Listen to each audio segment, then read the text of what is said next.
Bleatings, my lovely tribe. I'm really excited because we're updating my Read What You Own challenge today, and if you've been following me across this delightful but also painful journey because I haven't been allowed to buy books, then you will know how eager I am to get to the end of it. But also I've just found some amazing books along the way, and I have a few really good ones to tell you about today. So we are on number 76. I've read 76 books out of the 100 that I have challenged myself to read before I'm allowed to buy any new books. Now, I have still been receiving my Abominable Book Club monthly subscription, but I've been not reading those books. I made a list of all the books I wanted to read in the challenge, so I haven't really deviated from my list. And I have also received a few books from publishers and authors that I really like. Some of them were surprises, some that I had agreed prior to, and I sort of kept space freed up in my list for them. But I haven't bought anything new. I'm dying to though. Anyway, let's get in. We've got 15 books to talk about. I'm not going into massive detail on all of them, but there are a few that were quite unique that I would like to tell you a little bit more about. So here are some mini reviews. So first up, we've got a collection called A Graveside Gallery by Eric J. Guinard, and I think that's how I pronounce your name, Eric, and I'm so sorry if you see this and I've butchered it. Guignard. Yes, this is a collection of short stories which I never know what I'm going to get with the collection. I gave this 4 out of 5 stars. It was like a collection for me. I in a way I do judge a bit more harshly than a novel, because a 5-star collection to me is I had to have loved every story. So like if there are a few that I just liked, it's going to get 4 stars instead. And I'm not going to go story by story through the whole book, but a couple of notable ones just to give you a little flavour of what you might get in this collection. There's a lot of unique concepts in here. So there's a story called Two Hearts Make a Half, or Ghosts of a Rodeo Clown, and I just want to say, if you like werewolves, you might also like something that includes a different kind of weird creature that you might not have seen before. And then there was a really creative story. Sorry, I have to read off notes. The title is Perchance to Dream in Voices of a Fiend, and this a fanciful epilogue, and this was a really cool extension, like an epilogue to Frankenstein, with a little bit more info about what maybe happened after the events of the main story. And this is something that I really enjoyed about this collection in general, is that Eric has a writing style, but doesn't just stick to sort of one narrative voice. So like, for example, that Frankenstein story was written to the best of his ability, I think, in the style of Mary Shelley. There's another story that that absolutely delightful story that was written in sort of more old-timey and a very particular style. I can't tell you without ruining. I don't even want to tell you what the story is, but yeah, he really played with styles, voice, and language to bring these stories to life. So like, yes, he does have his own unique writing style, but he's really good at emulating other styles as well, which worked really well here overall. Number 2, you might have seen me cover this on my website a little bit, Looney by Gavin Dillinger and Stephen Kosnowski. This story is a little bit bananas. It's about Gabriella, who's, I think she's active service, she's military anyway, and she lives kind of isolated in this little cabin, and she really struggles to sleep, so she drinks quite a lot. She'll take stuff, trying to knock herself out just for a couple of hours before she's going to get up, and as a comfort she puts on Kooky Tunes, who's it's a childhood sort of Looney Tunes style cartoon. And then one night, in her sort of like substances induced haze, she notices that things in the cartoon have changed, and then before she knows it, she's directly talking to the characters. And I think that the authors were sort of keeping it ambiguous about what's actually going on here, but I have an idea of what I think was happening, and that's the more fun option, so that's what I'm going with in my head. There is a lot of you know, there's emotional stuff in here. We are talking someone from the military, so somebody with PTSD, and that's very much a theme that we're working with, but also it's sort of counterbalanced tonally with things like cartoon characters that have come out of the TV having fights complete with boingy sound effects. So it was quite fun, despite what I just told you thematically that it's about, if that makes sense. Okay, 3, 4, and 5. These were all sent to me by Trevor Kennedy. Thank you, Trevor. So this is Phantasmagoria, I always say it wrong, Phantasmagoria, the Hellraiser Special Edition. I'm not going to talk about this because I made an entire review video on it, which I will link in the description if you're interested.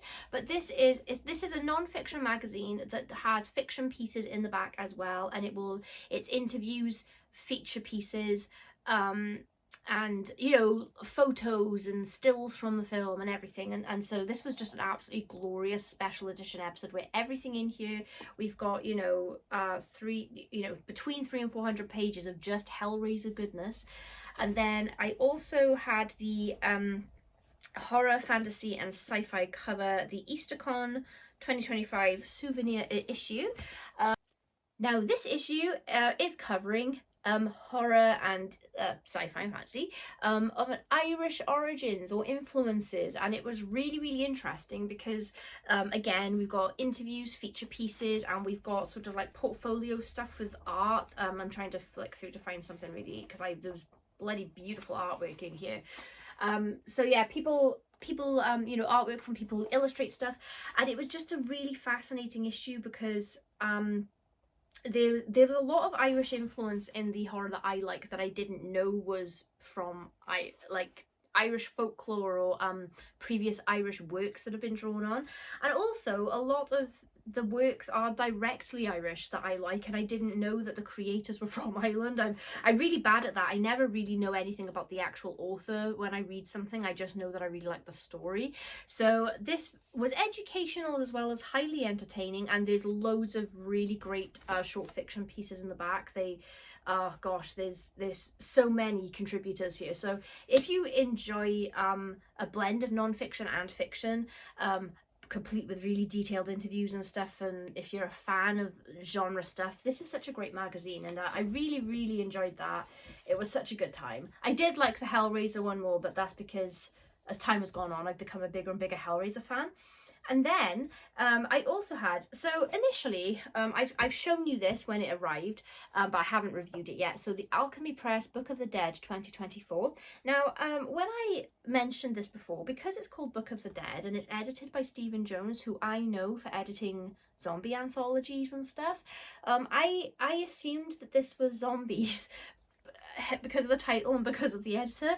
And so when I was like, oh, I got Book of the Dead and that's going to be really fun to read, I missed the mark a little bit in tone here, because this is not zombies, and in fact it isn't non-fiction it's not fiction at all. This is very unique in concept. This is basically several eulogies, like small little informational, I say eulogies, that they're little biographies talking about people who were instrumental in genre fiction that are sadly no longer with us. And so I've noticed that Stephen does this on Facebook. Stephen Jones, if you follow him on Facebook, he quite often like eulogizes people who've passed away, especially if it's recently happened. Unfortunately, I feel so bad because Stephen has been in the industry for so long that, you know, he's at a point where he's losing people that he's worked with and known. And this, I guess the concept, when I explain this, it does sound a little bit morbid, but I think it's actually really beautiful, because it's not just people that everyone has heard of in this book, like, you know, like actors that you'll know from a really big film, and so everyone in the world knows what that person is known for regardless of whether or not they've seen the film or whatever. But Stephen is highlighting the contributions and the triumphs and everything of people that would have gone, like the unsung heroes, people under the radar. He's got actors, directors, producers, authors and stuff, but he's also got costume designers, choreographers, you know, like people who work those like smaller, putting quotes because they're not small roles, but you know what I mean, like the more sort of like unheard of roles in film, television and publishing. And so I don't know, it was really beautiful. There were lots of people in this book that I did know of, but more that I didn't, and it was just a really nice way to memorialize people, I think. So I think that there is a series of these books, and if you're interested in the people involved in genre fiction across mediums, and this is the kind of thing that you appreciate reading, and especially if you're someone who's studying a course with this kind of stuff, might be relevant. Yeah, lovely idea and really unique non-fiction project, which it feels weird to say I enjoyed it because I'm reading about people who passed away, but it honestly, it was lovely. Okay, I'm not going to be talking about this either because I'm doing a dedicated book review, but I had an advanced copy of Tim Lebbon's upcoming book Secret Lives of the Dead, which is coming out in September, I believe, and what I can tell you is I loved it, and also I rated it 4 out of 5 stars, and I'm going to change my mind because I've been thinking about it since I read it, and the thing that I do this with Stephen King as well. So I've been reading Tim for a long time, and Tim is in like a league of his own for books for me. Adam Neville's like this too. I don't tend to rate Tim's books fairly because I'm ranking them against his own works but not other people's works, and this is kind of what I do with all of my favorite authors. I kind of put them in their own little categories.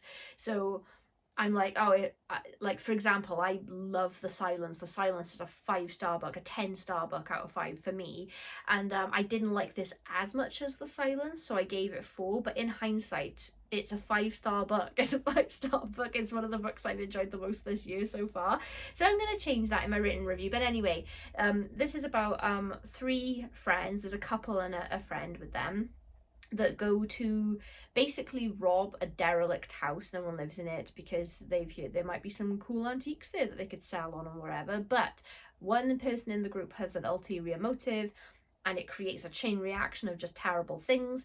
And there's some little folky elements in here, some little folk horror. So it was really, really fast paced. It was like quite action packed. As usual, Tim's use of location comes into play here, almost as secondary characters, but I feel like this is like a bit different for Tim. I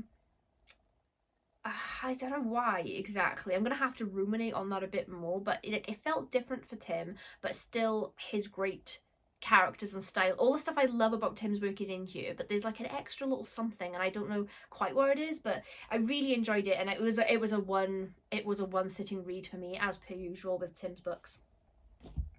There will be a longer review. I'm probably going to do a dedicated double review of that and Eric LaRocca's new book when I read it, so keep your eyes peeled for that if you're interested.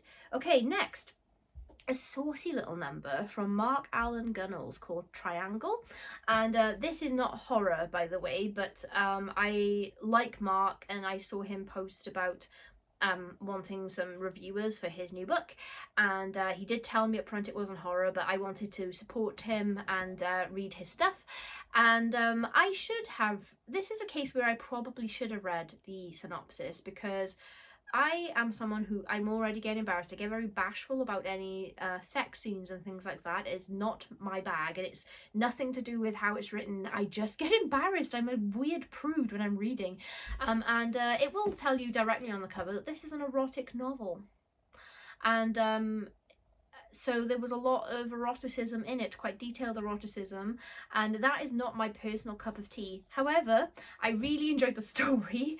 It's about a guy, like a senior high school, but he's kept back, so he's a little bit older. He's moved to a new town for various reasons, including his parents' divorce.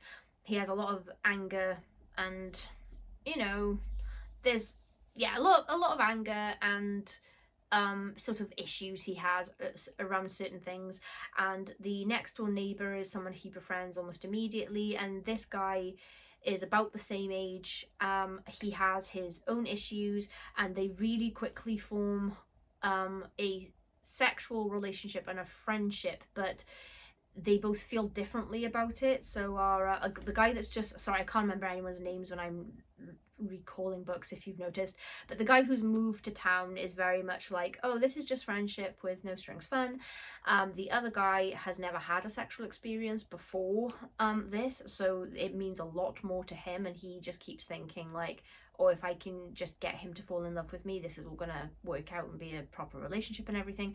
And then there's other stuff going on as well. I would put this in sort of a horror adjacent category because of the themes. It gets really, really heavy, and some stuff does happen that would not be out of place in a horror novel. It's generally not horror, but I did find it I mean, I was getting shades of La Rocca in this. There's no extreme, apart from some sexy stuff, but there's nothing like extreme in it. But the way that pain and questioning your identity and your relationships, that was very well explored, and it was hard to read, but it was a really, really good book. So I would recommend that to people who like sexy with a side of trauma. But yeah, God, just those scenes, man. You'll love it if you like erotic fiction. Okay, next up. Kind of hard to talk about because these are sequels. I read the originals Retribution and the originals Rage by David Watkins, which are number 2 and 3 in the series, following on from the originals Return.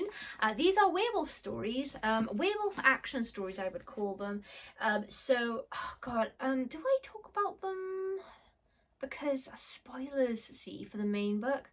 So the first book is about a guy who's running. He falls into like a little cave, and there's something weird in there that turns him into a werewolf, basically. Like, that's as far into spoilers as I'm going to go for the first book. And then the British military come into it at some point, and you know, havoc is being wreaked. And then havoc is being wrought. Havoc is wrought.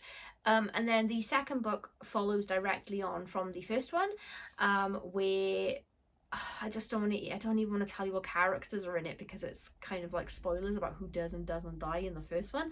And then, okay, but it's a follow-on. And then the third book is 10 years after these events, when one of the characters has really tried to move on peacefully, somebody else is still on mission, and there's some other stuff going on. I would describe these as, they're like kind of like Dog Soldiers, but more action than Dog Soldiers. So there's more focus on like the military viewpoint, trying to track down werewolves, for example, and things like that. We're also getting the perspective of the guy from the beginning, the first one who fell into the cave and got werewolfed. His wife was pregnant at the time, or they just had a newborn baby, I can't quite remember. But yeah, so we're getting stuff from her perspective as well. So it's like, I don't know, they're just really fun books. They're like, if you like a lot of action viewpoints and sort of like your mix of action and horror, and of course if you like werewolves, like, these are probably good books for you to check out. I enjoyed them. The third one was my favorite, I will say, because they brought in a thematic element in the third one that I felt really strengthened the overall story. So I really enjoyed it. Okay, next up. This was a really, really unique story. It's like between novella and novel length, I'd say, like in the awkward place in between, but whatever, who cares. It's called Remedy, and I'm going to pronounce the surname wrong. I'm so sorry. J.S. Bruckela? I'm so sorry if you're seeing this and I butchered your name. You guys know I'm awful.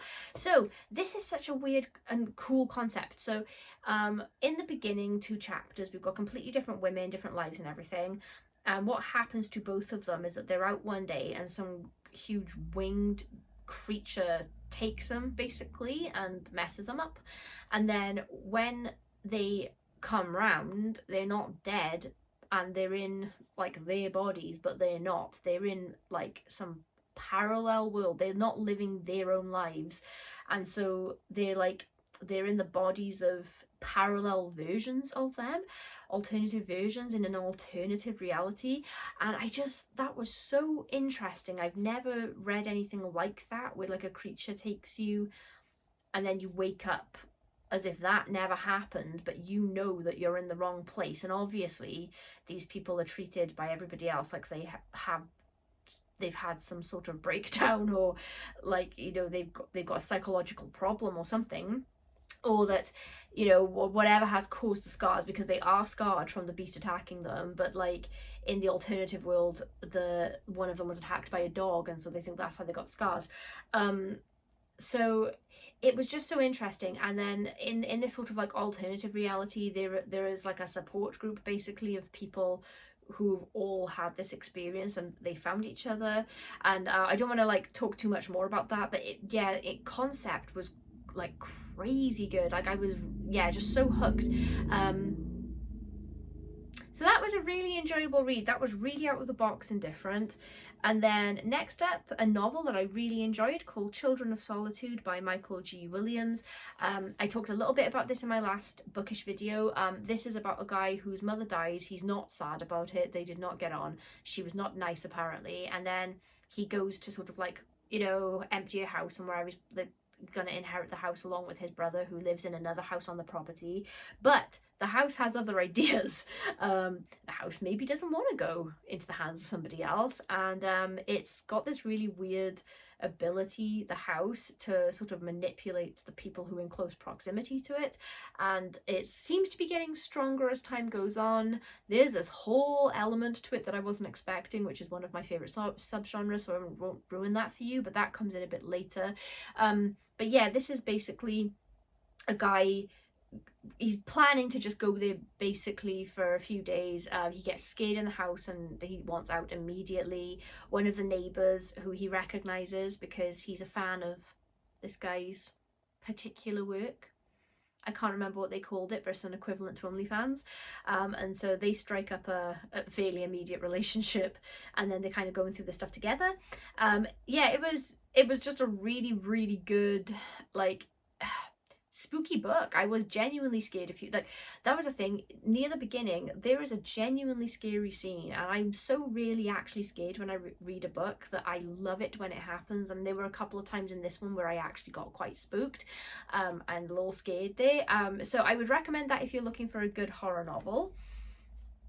Now the next one, I feel so bad, this really wasn't for me. It's called Bedlam Trances, and it's a collection by Nicholas Wagner. Now the reason that this wasn't for me is that this collection in general is really crime focused, and I really don't like crime stories. I don't know if it was because of certain things I had to study in school. I just wasn't interested in these types of stories at all, but I've never liked crime shows or anything either.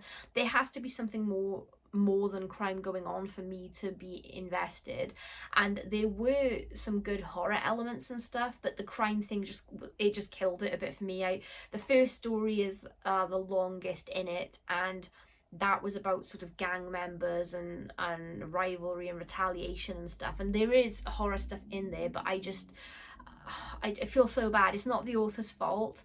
I just could not get my teeth into it in general, and so this wasn't my favorite. But I think realistically, I personally, for my tastes, would rank this like a 2.5 out of 5. I gave it 3 stars on Amazon and Goodreads because I didn't feel like it was deserving of a 2-star ranking just because I don't like crime. And this was a review request, and the author did tell me crime horror, which it is. But I think that I would have needed like much heavier horror elements for me to really get into it. But if you're someone who enjoys crime, and you enjoy, you know, that blend, I think you'd really like it. The only other criticism I would say that I feel is like more legitimate on my end, because this isn't about preference on the subgenre, is I'm very character focused, and I didn't feel like there was much internal monologue from story to story with our main characters, and that's something I really enjoy. It was very I don't want to say surface level, because that's not really true. There's a lot going on underneath, but when we're in like the perspectives of the characters, it was very like, oh, we went over here, this happened and this happened, but there wasn't a lot of like there wasn't a lot of like inner reflection or analysis of what was going on like in the minds of the characters, if that makes sense. So I guess that's another reason why I couldn't really get into it. But generally speaking, Like, the stories are really fun, and if you like crime, you'll probably love this. It's just like, yes, it just wasn't for me, and I feel really bad about it, but I have to be honest. Okay, the next three, the last three, I loved all of these. So the number 13 of 15 that I read is The Descent by Kate Probert, and this is a novella from PS Publishing. And this is, if you like the film The Descent, then this is like a book that might be right up your alley, like me. So this is sort of like pitched as non-fiction. So we've got Kate is basically running us through the film, like just runs us through the entire film, tells us what happens in detail, kind of like scene to scene, and then she'll add in like little bits of trivia, behind the scenes trivia, about what was going on, and like deleted scenes she'll tell us about, and then, you know, sometimes her own analysis on what might have been going on in the characters' minds and things like that. So if you're like a film buff and you like The Descent and you like things that would like accompany The Descent, this is perfect. But this also spliced in diary entries from a 7th member of the group from The Descent that we did not see in the film, that claims to be the only survivor of the actual expedition that took place. And the film doesn't say it's based on a true story, but this book is telling us that it is based on a true story. And so Kate gets very entangled in the reality of the situation and makes some decisions towards the end of the book. And it was just so much fun. I didn't think that reading a book where the film, which I know very well, is sort of like detailed out for me, like it's like watching it all over again, but with a little bit more detail and extra caveats and things like that I mentioned. But it was just an absolute blast. I do think that to really get everything from this book, you will need to have seen The Descent and be a fan of it, preferably. But it was just such a fun time, like such a fun idea for a book. I just really enjoyed it. I gave it 4 out of 5 stars, and I think that the thing that would have pushed it to 5 stars for me would have been a bit more, if there was a bit more of what happens after Kate takes us through the film. There's like a section after, and I would have preferred that to be expanded on maybe a little bit more, because I was like so invested. But it was just such a great time, and I would definitely recommend that to fans of The Descent. And then we got a novel called A Whisper in the Dark, and I'm so sorry, Elizabeth, again, the surname, I'm going to butcher it. Well, I'll try not to. I think it's pronounced Devecchi or Devecchi. I'm so sorry, but Elizabeth Devecchi.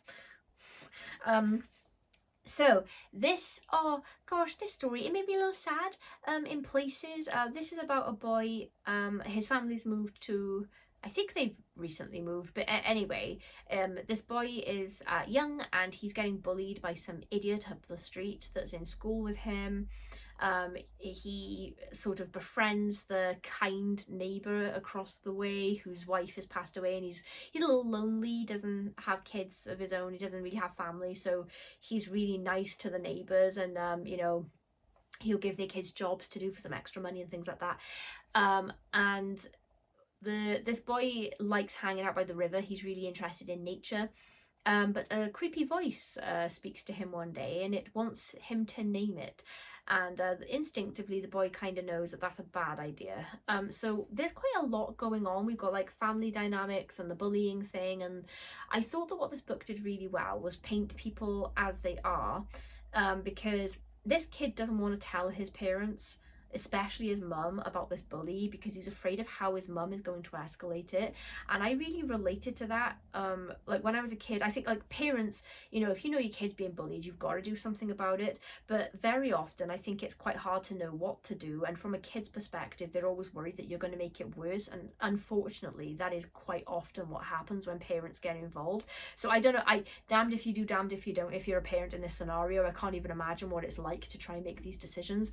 But there's like all that kind of stuff going on, and also every now and then we get a chapter from the perspective of someone who's an absolute cretin traveling somewhere, and I was so interested about how this was all going to marry together, what the creepy voice is. It's just, yeah, a really fun time, really like creepy horror novel. I thought that the author did a really great job of like tying all the characters and their stories together for the 3rd act, and I would recommend it if you enjoy that stories of that ilk. I think that you'd enjoy it. And finally, possibly the most unique book, although Remedy, I think Remedy's probably still the most unique story. But one of my favourite reads of this list is called Haussitter. It's by Brendan Norton, and this book is packed with more personality than any book I've ever read. I was really just tittering away at the characters and how they respond to things, especially our main character. We're mostly just with one character. It's about a guy called Brian who takes a job as a house sitter for this wealthy couple that, you know, travel a lot and stuff. They've got pets, but really there's something different about the house. This house is not an ordinary house because there's a demon in it, and it's just sort of casually mentioned that he'll be looking after the house, the pets, and just keeping an eye on the demon. And the tone of it is so funny.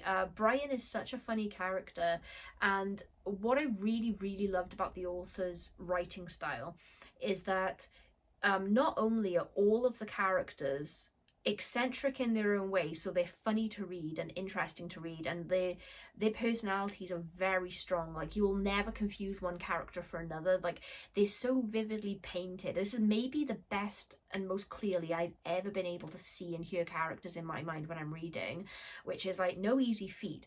But the thing I really liked about it is that the author wasn't afraid to just infuse that into the general prose. So we'll have authors that are really good at character work, which is what I love to see, and the characters are really unique, but the prose will take on a more neutral tone. Or it might, Stephen King is very good for, like, the prose is a neutral tone, but if we're in the perspective of the protagonist, then sometimes the language of the prose morphs to match the protagonist. I also really love that. This author went a step further in that the prose contains some slang, some some attitude in places. So like the prose is almost like another character all to itself. I've never seen that before. I've never seen it done to this degree. Some people might not like that, but I thought it was just such a it's a breath of fresh air to get something that's really different, especially because I have been barreling my way through books trying to get to the end of my reading challenge. And I'm not like rushing through books and not absorbing them properly, but I'm very focused now on, like, I got a bit hyper focused and obsessed about it actually, about like getting to the end of these 100 books. So when a book like this comes along that makes me really want to stop and slow down and really absorb it, it was just such a fun time. I will say that the final act, like the last sort of 60 odd pages, I'd say, I did get a bit lost because the story got a bit bigger in scope with the characters, and I wasn't exactly sure what was going on at one point. I was a bit confused, but I loved the story and the characters and the writing style and everything so much that even though I did bumble my way through the end a bit, it didn't ruin the overall reading experience for me at all. So yeah, this is a 5 out of 5 for me, this book. I'd be so interested to know if you've read it, what you thought, because it's so weird for so many reasons. Humor wise, it did crack me up. Like, there were bits of it that I felt a bit uncomfortable with, mainly when our main character is talking to his friend about the people who own the house. There's some bits of language there and some name calling that I was like, but it was in keeping with the characters. But yeah, I'd be really interested to know if you've read this and what you think, because it was so weird and so wonderful. Okay, so I hope this video isn't too long. I'm dreading to think, I don't know how long I've been sat here talking, so I dread to think, I hope it's not 40 odd minutes. But yes, a slight switch up on the channel. I know on Sundays, for the longest time, at least a year, I've been doing an author interview every Sunday. I'm having a bit of a break at the moment from arranging interviews and stuff, because my focus is pulled in too many directions. I've got quite a lot of projects on at the moment, and I've not only found it difficult to try to like bag authors, like get in touch and everything and arrange things, but also like my energy for being able to talk to somebody for an hour, I'm feeling a little tired at the moment, and I don't want to invite somebody on to talk to me and then my energy is low and I'm, you know, not giving them a fair level of enthusiasm, because I really want to talk to the people I want to talk to, so I want to make sure I'm in like a good headspace to do it. So for a few Sundays, we're probably going to have just different types of videos on the channel instead, but the author interviews will be coming back. If you've noticed that for the last couple of weeks they're gone, they are coming back. I need a little bit of a breather and to finish up some stuff so I can get back to normal. I hope that there were some good recommendations on this list for you. Let me know if you've read and liked or disliked any of the things I've talked about, or if you're looking forward to reading any of the stuff I've mentioned, and I will see you soon with another video. Bleed!